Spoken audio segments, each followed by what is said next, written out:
I was just asked why food order matters. So let's check it out.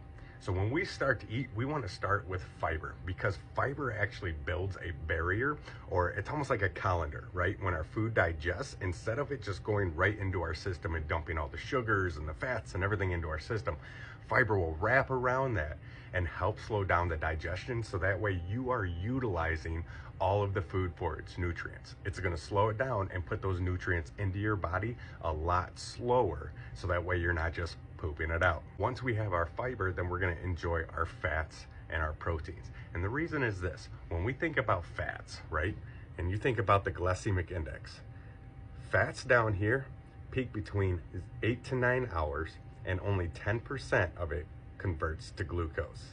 Proteins peaks between 4 to 5 hours, and 40% converts to glucose. And carbs peak to 1 to 2 hours, and 90% of it converts to glucose. Carbs are where you are going to get your most insulin spike, okay? That's where our sugar is just gonna skyrocket, our pancreas is gonna kick in, and it's just gonna start pumping out insulin to help lower that insulin spike. All right, so if we are doing that on a constant basis, by the end of the day, we are flooding our bodies with insulin. There's a reason when we go to a restaurant, they give us chips or bread to start our meal. And that's so by the time you are done eating your meal, you are actually focused and ready for dessert. So start eating in a food order that matters.